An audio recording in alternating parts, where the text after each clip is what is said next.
Capítulo 7. El fundamento. Pero el justo tiene cimiento eterno. Proverbios 10:25. Antes de volver a nuestra alegoría de Afabel para tratar los juicios y recompensas de egoísta y caridad, repasaremos lo que vimos en los últimos 3 capítulos. Recordemos el siguiente pasaje de las Escrituras que mencionamos en el capítulo 4. Por eso, dejando a un lado las enseñanzas elementales acerca de Cristo, avancemos hacia la madurez. No volvamos a poner los fundamentos tales como y el juicio eterno. Hebreos 6 del 1 al 2. Al no tener un firme fundamento o cimiento en las verdades del juicio y el castigo eternos, no podemos edificar una vida sana y apropiada en Cristo. Podríamos compararlo con tratar de progresar en su educación sin tener las herramientas básicas que se adquieren en la escuela primaria, como la capacidad para leer. ¿Por qué es así? Al estudiar con atención los evangelios, observará que Jesús habló del infierno y lo describió con mayor detalle de lo que hizo con el cielo. Lo hizo para plantar en nosotros un fundamento, el temor de Dios. Va aquí un ejemplo.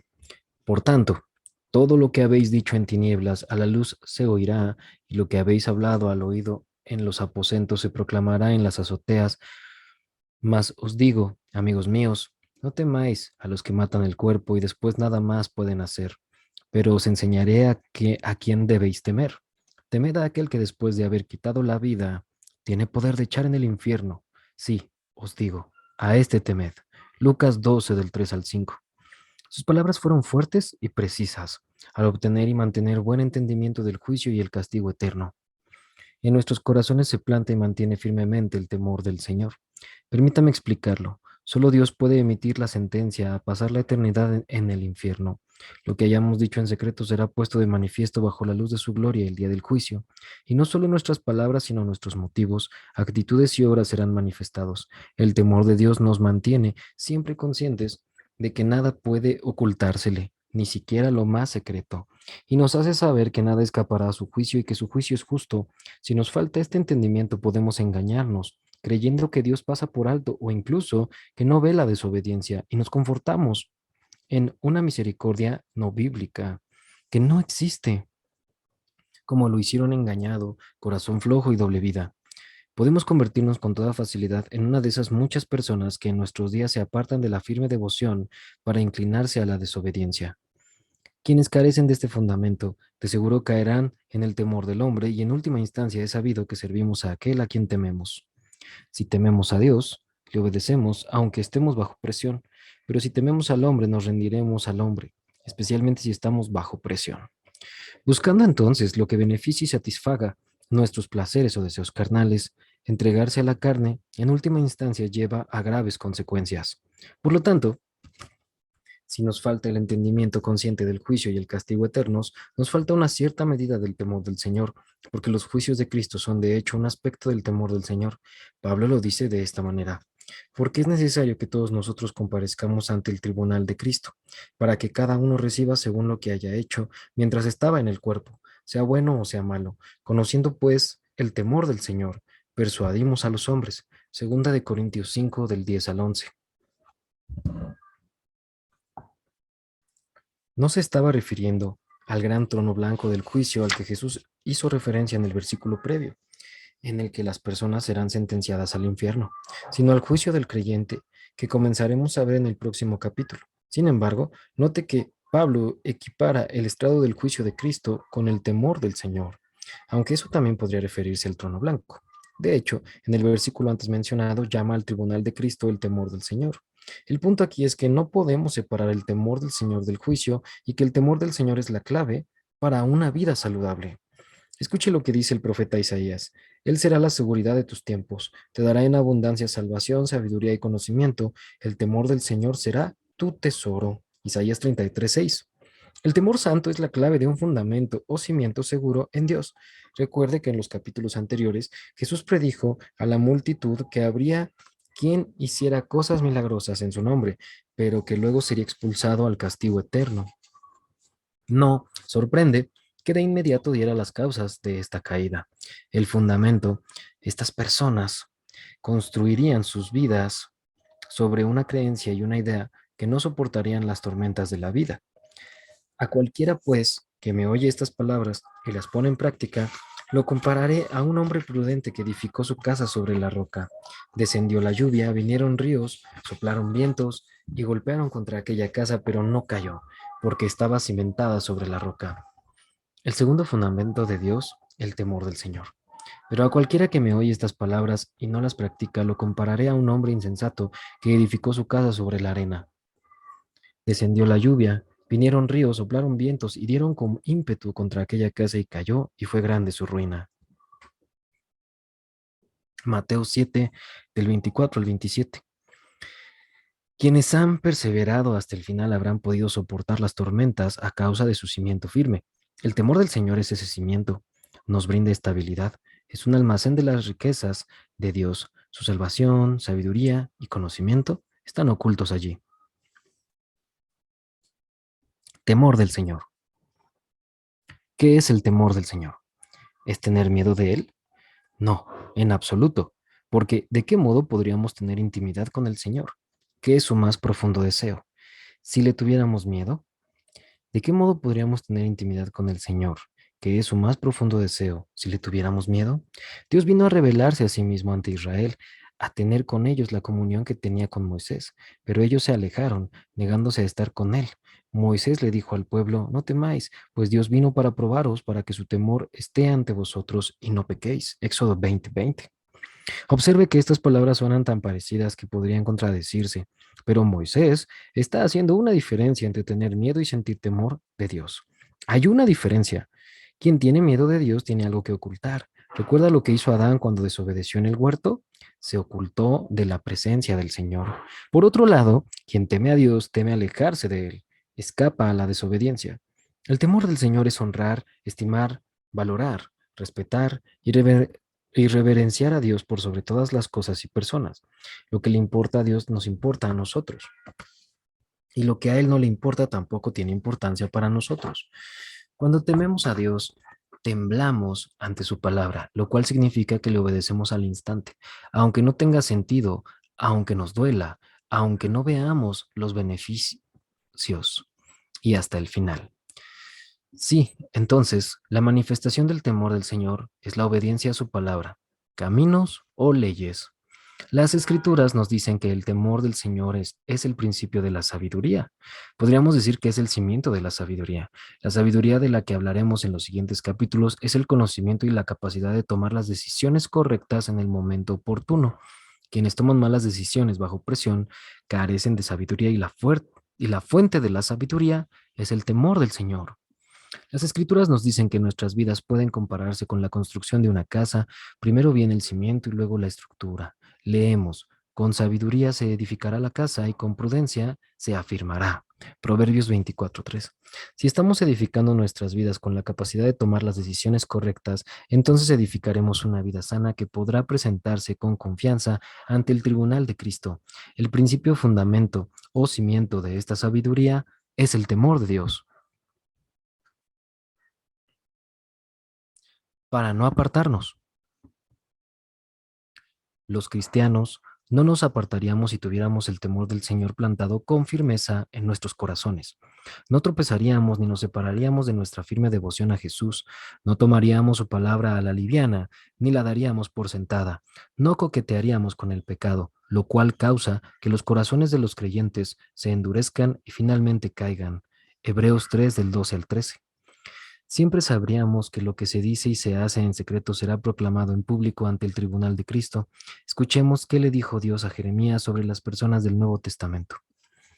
Y me serán por pueblo y yo seré a ellos por Dios. Y les daré un corazón y un camino para que me teman perpetuamente, para que tengan bien ellos y sus hijos después de ellos.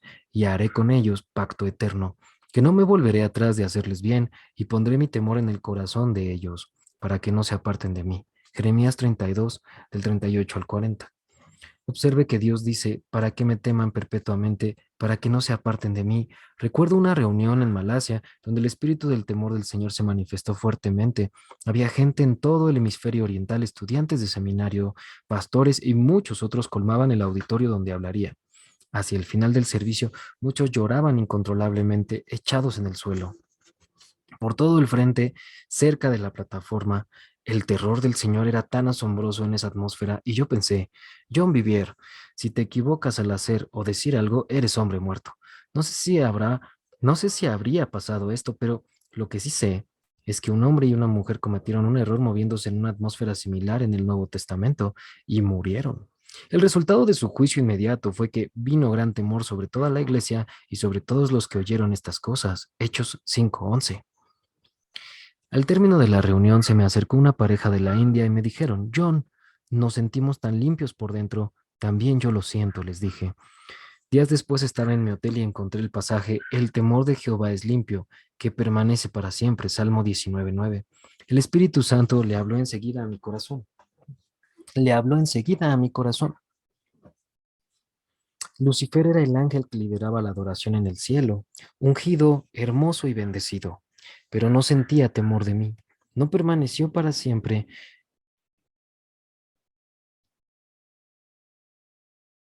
Consideré esto y luego escuché. Un tercio de los ángeles que rodeaban mi trono y veían mi gloria, no me temieron, no permanecieron para siempre. Me impactó lo que Dios me revelaba y entonces oí, Adán y Eva anduvieron en presencia de mi gloria, tenían comunión conmigo, pero no sentían temor de mí, no permanecieron para siempre.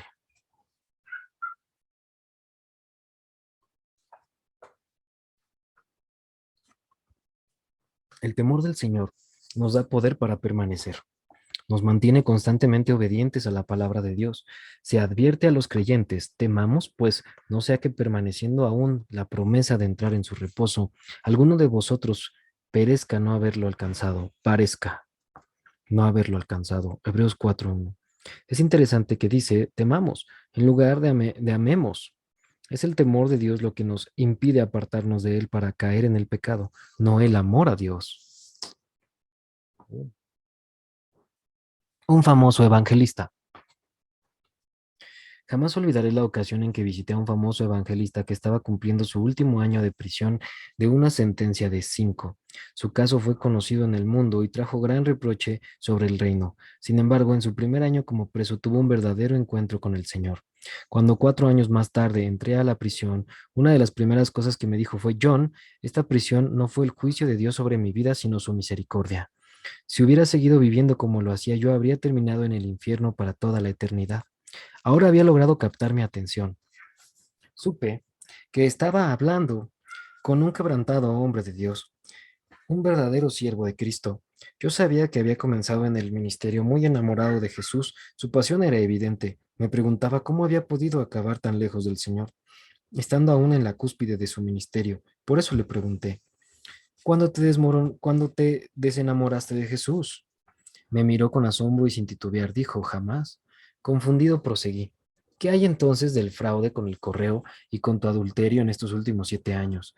Es por eso que estás en prisión. John dijo entonces, siempre amé a Jesús, pero él no era la autoridad suprema en mi vida. Él no sentía temor de Dios. Luego dijo algo que me dejó perplejo. John, hay millones de cristianos norteamericanos que son como yo. Dicen que Jesús es su Salvador y le aman, pero no le temen como Señor Supremo en sus vidas. Entonces se encendió una luz en mi interior. Tomé conciencia de que podemos amar a Jesús, pero que eso solo no impedirá que caigamos. También tenemos que sentir temor de Dios. Recordemos las palabras de Moisés. Dios ha venido a ponerlos a prueba para que sientan temor de Él y no pequen. Éxodo 20:20. Es entonces el temor del Señor lo que nos da el poder para permanecer, para no desviarnos de nuestra obediencia a Dios como lo hicieron Lucifer, un tercio de los ángeles, Adán y los muchos que en la iglesia caerán en estos últimos días.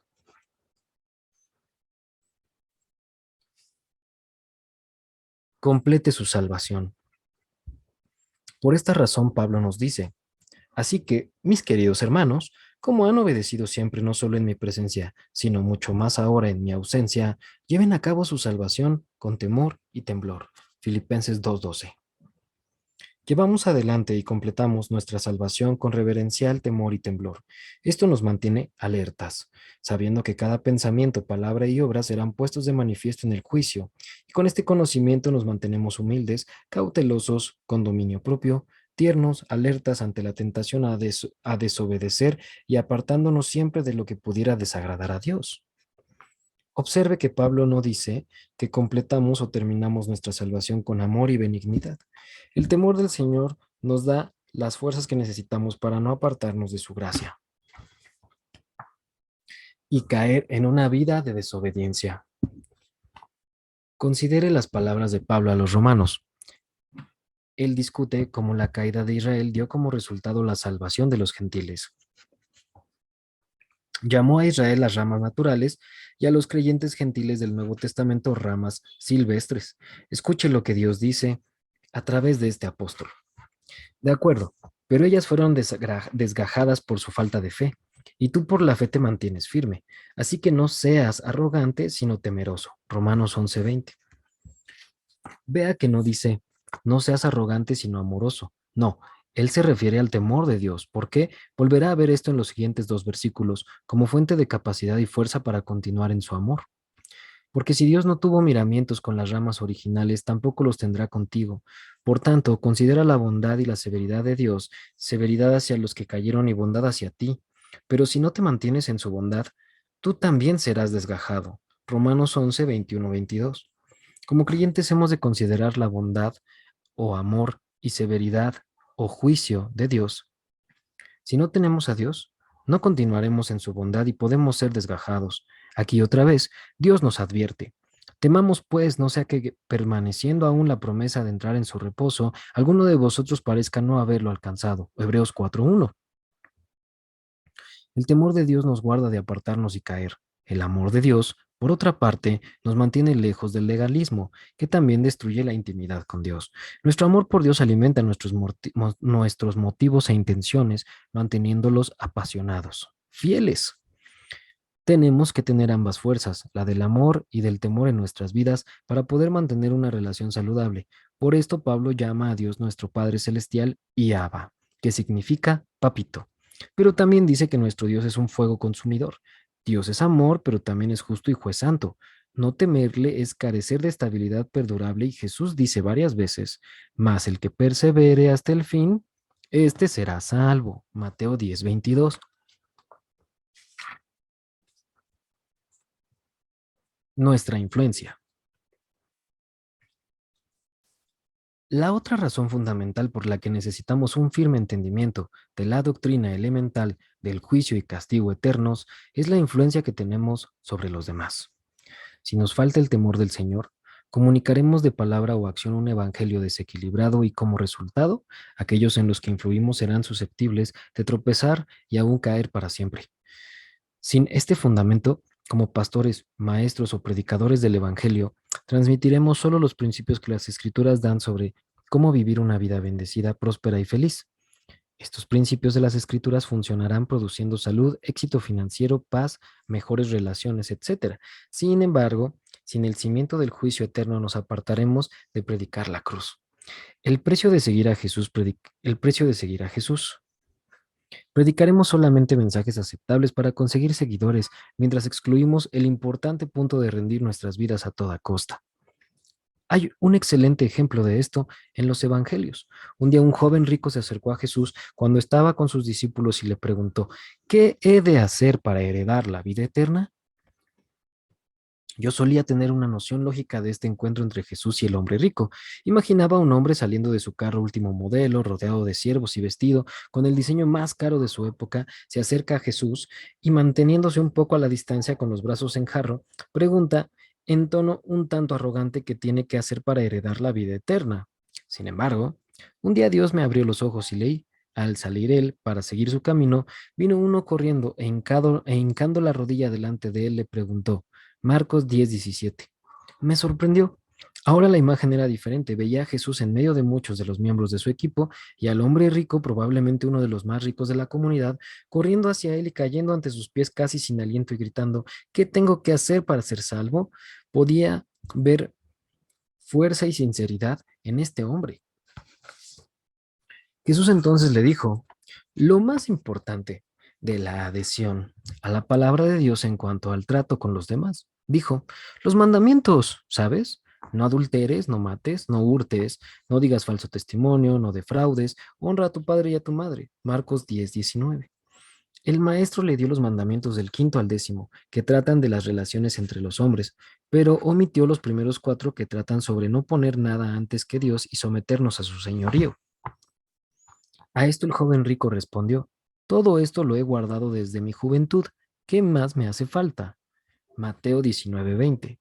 Cumplía con todos los principios y mandamientos de la palabra de Dios. Creo que esta era la razón de su éxito, porque ejecutar los principios de la palabra de Dios producirá resultados. Ve a Josué 1:8, y esto vale no solo para quienes van a la iglesia, sino también para los que están fuera de ella. Ha habido muchas personas no salvas que cosecharon los beneficios de las leyes y principios de Dios. Uno de los que recuerdo era un hombre con una enfermedad fatal. La palabra de Dios indica el corazón alegre constituye un buen remedio.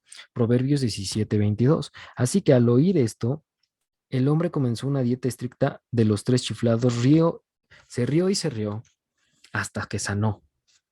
Funcionó, aunque quizá no era cristiano. Conozco a personas no cristianas que tienen éxito y prosperidad en sus negocios porque con frecuencia donan dinero a obras de caridad, cosechan los beneficios de la ley de sembrar y cosechar, que tan claros son en las escrituras.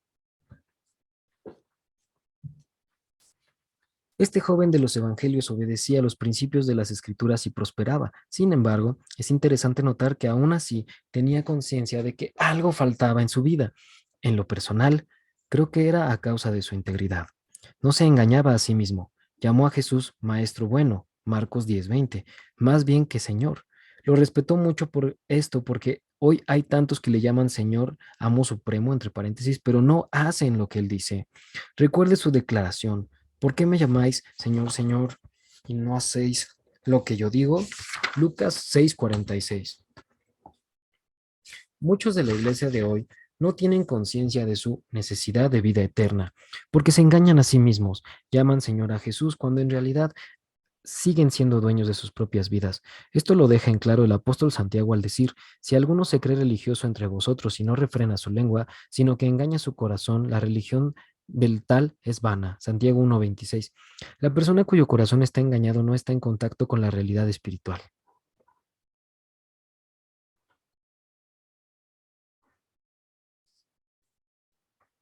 Este hombre, a causa de su sinceridad, permanecía en contacto con la realidad y por ello sabía que le faltaba la vida eterna aunque había crecido en la sinagoga, aprendiendo y obedeciendo los principios de Dios en cuanto a su trato con los demás, y los principios de la palabra de Dios funcionaban. Ahora, oiga lo que Jesús le responde. Entonces Jesús mirándole, le amó y le dijo, una cosa te falta.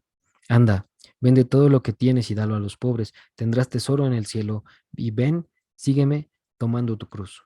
Marcos 10:21. El primer punto que hay que notar es que Jesús le amó.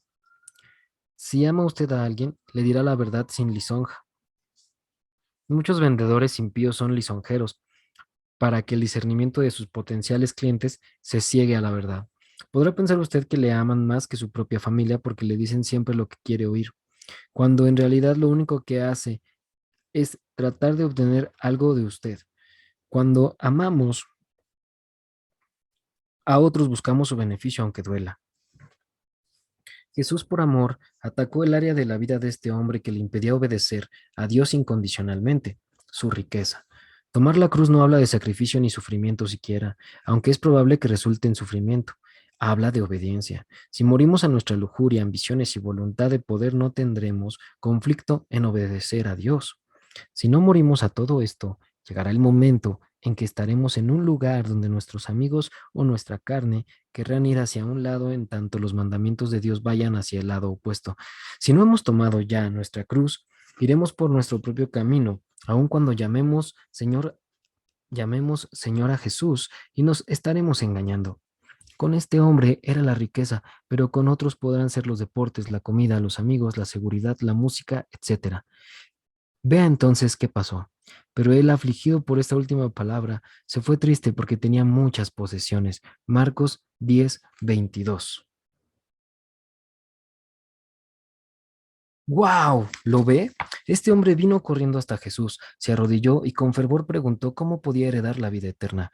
¿Cuántas veces ha visto usted esto en su barrio o en su servicio? ¡Qué pasión, qué deseo, qué entusiasmo! Sin embargo, la respuesta de Jesús hizo que se alejara apesadumbrado y triste. ¿Puede imaginar a Jesús haciendo hoy esto en nuestra iglesia de cultura? buscadora de amigos? Los empresarios del centro de adoración ha estado trabajando con el hombre más rico de la comunidad. Le han dado una Biblia con su nombre grabado con letras de oro. El hombre acepta asistir a un servicio. Jesús se levanta y enseña en línea con el temor del Señor, como lo hizo con el joven rico. El hombre se va triste, lamentando haber venido, y les dice a los del centro de adoración: no vuelvo más a su iglesia. He trabajado duro para tener lo que tengo. Mi reputación en la comunidad es buena y he sido honesto. ¿Qué quiere decir con eso de que deje todo y tome la cruz? Es demasiado extremo. Puede ver la respuesta de los empresarios. Llaman a una junta de emergencia y dicen: Jesús, eres demasiado radical. ¿No ves que hemos estado trabajando con este hombre durante 6 meses? Estaba entusiasmado con venir al servicio. Quería recibir la vida eterna. Pero después de que terminaste con tu enseñanza, ya no quiere volver nunca más. ¿No podrías haberle dado tu mensaje de la cruz unos años después de que se convirtiera y fuera salvo? Lo único que tenías que hacer era lograr que creyera en ti y confesará la oración de salvación. Y entonces ya se habría hecho cristiano. Sigue predicando así y no quedará nadie en la iglesia. El modo en que Jesús se dirigió a este buscador es bastante opuesto a lo que el cristianismo evangélico normal suele hacer en este siglo XXI. ¿Somos mejores que él? ¿Hemos,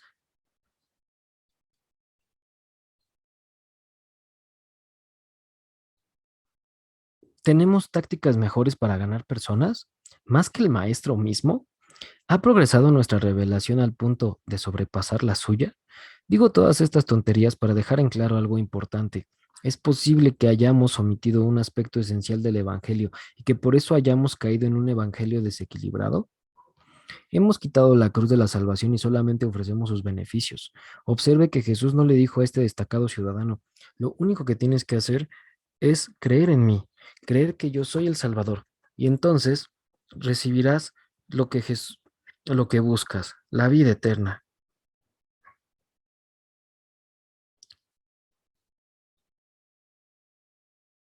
No, no hizo lo que hoy es tan común, porque Jesús era bien versado en el tema del juicio y castigo eternos. Él se deleitará en el temor del Señor. Isaías 11:3.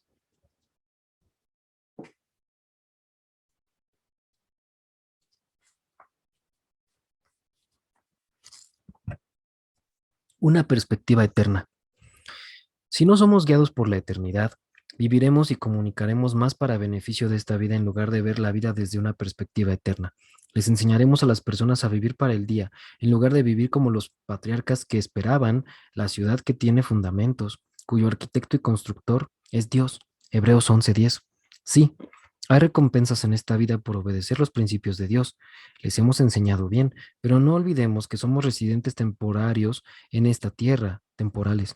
Hemos de prosperar en esta vida, pero según los estándares del cielo y no los de nuestra cultura. Nuestro verdadero hogar no está aquí.